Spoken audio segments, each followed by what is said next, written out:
నమస్తే. ప్రస్తుతం మనతో పాటు ఉన్నారు సీనియర్ జర్నలిస్ట్ భరద్వాజ్ గారు. సార్ నమస్తే అండి. ప్రస్తుతానికి నందూస్ వరల్డ్కి సంబంధించి రోజుకు ఒక వార్త బయటకు వస్తూనే ఉంది. బట్ ఇప్పటికీ కూడా కొన్ని ఫోన్ కాల్స్ త్రూ తనదేం తప్పు కాదు అన్నట్టుగా, సమ్ టైమ్స్ అది జరిగే అవకాశాలు ఉండవు కూడా, మనమే కాంప్రమైజ్ అవ్వాలి. ఈ వ్యాఖ్యలు చూస్తున్న నేపథ్యంలో ఓన్లీ 2 తెలుగు రాష్ట్రాలకే పరిమితం అనుకున్నారు, కానీ బాధితులు శ్రీలంకలోనూ ఉన్నారు, పాకిస్తాన్లో కూడా ఉన్నారు అంటే ఇప్పుడు వార్తలు వస్తున్నాయి. అంటే ఎక్కడైనా ఉండొచ్చు, లండన్లో లేకపోతే ఇంగ్లాండ్లో ఒక పర్మనెంట్ రెసిడెన్స్ కోరుకున్నటువంటి వాళ్ళు ఒక గుర్తింపు కోసం జరిపే ప్రయత్నాల్లో వీళ్ళు ఒక ఆప్షన్గా దొరికారు. అంటే వీళ్ళకి అంటే ఆవిడ చెప్తున్నది ఏంటంటే, ఇండియాలో మాకు ఏ రకమైన కంపెనీలు లేవు, ఏ రకమైనటువంటి ఆఫీసులు లేవని చెప్తున్నారు. కానీ అక్కడ ఉండవచ్చు కదా, ఇంగ్లాండ్లో ఉండవచ్చు, వాళ్ళు ఆ బిజినెస్లో ఉన్నారు, ఆయనకు ఆ లింకులు ఉన్నాయి అనేది ఆవిడే ఎస్టాబ్లిష్ చేశారు. మేము ఆ బిజినెస్లో ఉన్నాము అని కూడా చెప్పారు కాబట్టి ఆ బిజినెస్లో పైగా మమ్మల్ని అప్రోచ్ అయిన వాళ్ళందరికీ అది 100% పని అవుతుంది అని గ్యారంటీ లేదు, మేము ఒక ప్రయత్నం మాత్రమే చేస్తాము. ఆమె ఏమన్నారంటే, మాది కన్సల్టెన్సీ కాదు, రిక్రూట్మెంట్ ఏజెన్సీ, చాలా డిఫరెన్స్ ఉంది దానికి దీనికి అంటున్నారు. రిక్రూట్మెంట్ ఏజెన్సీ అనేది వేరు, ఇది ఈ రకమైనటువంటి ఈ వీసాలు లేకపోతే ఈ పర్మనెంట్ రెసిడెంట్ వ్యవహారాలు చూసే వ్యవస్థలు వేరు. కానీ వాళ్ళతో వీళ్ళకి సంబంధాలు ఉంటాయి. రిక్రూట్మెంట్ అంటే ఎవరిని రిక్రూట్ చేస్తారు వీళ్ళు అంటే వివిధ కంపెనీలకు కావాల్సినటువంటి మ్యాన్ పవర్ని వీళ్ళు సరఫరా చేస్తారు అనుకుందాం. వాళ్ళల్లో మెజారిటీ వీళ్ళ లింక్లో ఉన్నవాళ్ళు అయి ఉంటారు. అంటే ఇండియన్ దీనికి చెందిన వాళ్ళు అయి ఉండొచ్చు, ఇంకో దానికి చెందిన వాళ్ళు అయి ఉండొచ్చు. వీళ్ళని అప్రోచ్ అయిన వాళ్ళని ఎక్కడో చోట అకామిడేట్ చేయగలరు. ఈ అకామిడేట్ అయిన వాళ్ళు కూడా పర్మనెంట్ వీసాల కోసం లేకపోతే పర్మనెంట్ రెసిడెన్స్ కోసం వీళ్ళని అప్రోచ్ అవ్వచ్చు. అంటే కస్టమర్ డేటా బేస్ అనేది మారదు, ఒకటే ఉంటుంది. సో వీళ్ళు ఆల్రెడీ ఆ బిజినెస్లో ఉన్నారు కాబట్టి చాలామంది అప్రోచ్ అవుతారు. అప్రోచ్ అయిన వాళ్ళందరికీ న్యాయం జరగాలని రూల్ ఏం లేదు అనేది ఆవిడ చెప్పారు, ఆ మాట కూడా. కాబట్టి మీరు 100% అని ఆశించకండి. మీరు ఒక ప్రయత్నం చేస్తారు, ఆ ప్రయత్నం వర్కౌట్ అయితే అవుతుంది, కాకపోతే కాకపోవచ్చు. ఎందుకంటే ఇది ప్రాపర్ వే కాదనే విషయం మీకు తెలుసు. మీరు ప్రాపర్గా అవ్వక కదా మమ్మల్ని అప్రోచ్ అవుతున్నారు. మేము మాకున్న జ్ఞానంలో మేము కొన్ని మార్గాలు వెతికి అటువైపు నుంచి మిమ్మల్ని సెటిల్ చేయడానికి ప్రయత్నం చేస్తున్నాం.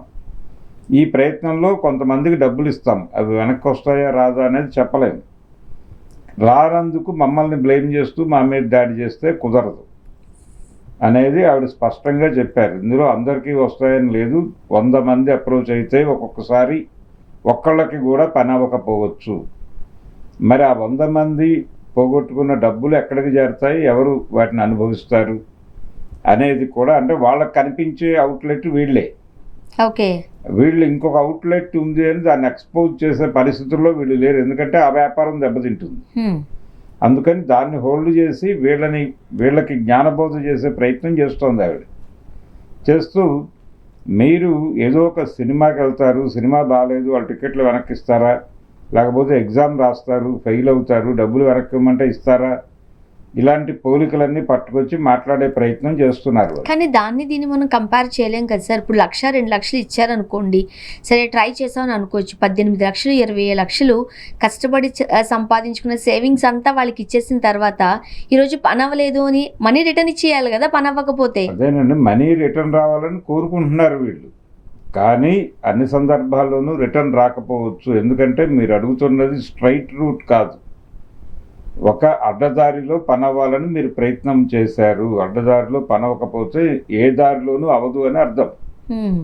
కాబట్టి ఈ పని అవ్వదు, మన ప్రయత్నం మనం చేశాం అని సంతృప్తి పడి వెళ్ళిపోండి. మీరు అడిగింది చిన్న పని కాదు. అలా ఒక జస్టిఫికేషన్ ఆర్గ్యుమెంట్ ఒకటి తయారు చేసి పెట్టుకున్నారు వాళ్ళు. అంటే వాళ్ళు కంటెస్ట్ చేయాలనుకుంటున్నారు, రాజీ బేరాలకు వెళ్ళాలని అనుకోవడం లేదు.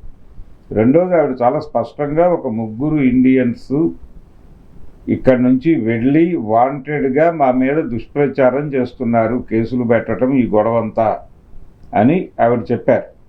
ఇప్పుడు వాళ్ళ మీద లుకౌట్ నోటీసులు జారీ అయిన ఇబ్రహీంపట్నం స్టేషన్ నుంచి అనే మాట కూడా సర్క్యులేట్ అవుతోంది. అంటే ఈ లుకౌట్ నోటీసులు రావడానికి దారి తీసినటువంటి కంప్లైంట్ ఇచ్చిన అతను వాళ్ళకి ఇండియాలో బాధితుడు కాదు, అతను ఇంగ్లాండ్లో బాధితుడే. ఇంగ్లాండ్లో ఉండేవారు వీరందరూ, తర్వాత అక్కడికి వెళ్ళిపోయారని ఆవిడే చెప్పారు. ఆ వెళ్ళిపోయిన వాళ్ళలో ఒక అతను కేసు పెట్టాడు, మిగిలిన వాళ్ళు సపోర్ట్ చేస్తున్నారు. ఇప్పుడు అతన్ని సపోర్ట్ చేస్తున్నారు కాబట్టి వాళ్ళు ఇండియాలో బాగానే ఫ్రేమ్ చేయగలిగారు. లుకౌట్ నోటీసుల దాకా విషయం వెళ్ళిందంటే కొంచెం సీరియస్ ప్రయత్నమే జరుగుతోంది ఇక్కడ అనేది అర్థమవుతుంది. వాళ్ళు కూడా బయటపడటానికి మార్గాలు వెతుకుతున్నారు, లీగల్ ఎక్స్పర్ట్లను పట్టుకున్నారు. అక్కడ కూడా లీగల్ కౌన్సిల్ దగ్గర నుంచి ఒక ఒపీనియన్ క్రియేట్ చేసి జనాల్లోకి పంపడం కోసం ఒక ప్రయత్నం చేస్తున్నారు. వాళ్ళు లాయర్లు ఎంటర్ అయ్యారు సీన్లోకి, అదర్ సైడ్ మనం విన్నాం, కానీ వీళ్ళ వైపు నుంచి కూడా రంగంలోకి వస్తారు. వచ్చాక ఒక లీగల్ బ్యాటిల్ చేయడానికి వాళ్ళు సిద్ధపడ్డారు. యుద్ధం జరుగుతుంది, ఎవరు గెలుస్తారు అనేది కోర్టు డిసైడ్ చేస్తుంది. కోర్టు మమ్మల్ని ముద్దాయిలుగా తేల్చినప్పుడు మాట్లాడుకుందాం. మేము నేరం చేసామని కోర్టులో ప్రూవ్ అవ్వాలి కదా ముందు. ప్రూవ్ కాకుండా మీరు మమ్మల్ని దోషులు ద్రోహులు అని ఎలా మాట్లాడతారు? రేపు పొద్దున కోర్టులో మాకు అనుకూలంగా జడ్జిమెంట్ వస్తే, మేము డిఫెమేషన్ వేస్తే ఆ డబ్బులన్నీ మీరు కట్టాల్సి వస్తుంది కోర్టుకి. అందుకని ఒళ్ళు దగ్గర పెట్టుకుని మాట్లాడండి అన్న ధోరణిలోనే వాళ్ళు మాట్లాడుతున్నారు. ఇప్పుడు దానికి కౌంటర్ ఆర్గ్యుమెంట్ ఏముంటుంది? వాళ్ళు కంటెస్ట్ చేయాలని బలంగా అనుకుంటున్నారు. మీరు ప్రిపేర్ అయి రావాలి, అడ్డదారిలో పని చేసుకుంటున్నాం మనం, ఇది అవ్వచ్చు అవ్వకపోతే బాధపడద్దు, ఇంకోసారి ప్రయత్నిద్దాం అనుకోవాలి తప్ప ఈ డబ్బులు వెనక్కి రావాలి ఇలాంటి మాటలు అనుకోవద్దు అని చెప్పి ఆవిడ ఒక రకమైన మోటివేషనల్ కంటెంట్ను కూడా పంపు చేస్తున్నారు ఈ కేసు నుంచి. అంటే మీరు ఒక ఉద్యోగం కోసం ప్రయత్నం చేస్తారు, ఎవరినో నమ్ముతారు, అతను సెలబ్రిటీ అని కూడా నమ్మి డబ్బులు ఇవ్వచ్చు, అతను ఏదో హెల్ప్ చేస్తాను అన్నాడు కదా అని. ఆ డబ్బులు వీళ్ళ దగ్గర నుంచి, అంటే ఎవరినైతే అప్రోచ్ అయ్యారో వాళ్ళు పనిచేయరు, వాళ్ళు ఇంకెవరితోనో పనిచేయిస్తూ వాళ్ళకి డబ్బులు పంపిస్తారు. ఇప్పుడు వెరసి బాధితులకు డబ్బులు వచ్చే అవకాశం ఏమైనా ఉందంటారా? కష్టం, డబ్బులు వచ్చే పరిస్థితి లేదు. కోర్టు ఏదైనా డైరెక్షన్ ఇచ్చి అటాచ్మెంట్స్ ఏవైనా ఇస్తే, అటాచ్మెంట్స్ కూడా ఇక్కడ ఏమైనా వాళ్ళకి ప్రాపర్టీస్ ఉంటే, వాళ్ళ అకౌంట్స్ ఇక్కడ ఆపరేట్ అవుతుంటే, చాలామంది ఎన్ఆర్ఐలు వాళ్ళు ఇక్కడ అకౌంట్స్ ఆపరేషన్లో పెట్టుకోరు, లోకల్ ప్రాపర్టీస్ ఏవి వాళ్ళ పేరుతో పెట్టుకోరు కూడా. అలా కాకుండా వాళ్ళు ఒక పవర్ ఆఫ్ అటార్నీ కూడా కాదు, ఒరిజినల్గా వాళ్ళ బంధువులు ఎవరి పేరుతోనో ఉంటాయి, అవన్నీ ఉంటాయి, వీళ్ళతో లింక్ అయి ఉంటుంది తప్ప వీళ్ళకి టోటల్గా కమిట్ అయి ఉండదు ఆ ప్రాపర్టీ. చూడాలి సార్ ఏం జరగబోతుంది. అందుకని వాళ్ళు ఈజీగానే బయటపడటానికి వాళ్ళకి కొన్ని వేఅవుట్స్ ఎవరో చెప్పుంటారు, అందుకని ధైర్యంగా ఉన్నారు కూడా. ఆ ధైర్యాన్ని బద్దలు కొట్టేలాగా ఏదైనా జరిగితే అప్పుడు దారిలోకి వస్తారు. చూద్దాం. థ్యాంక్ యూ సో మచ్ అండి.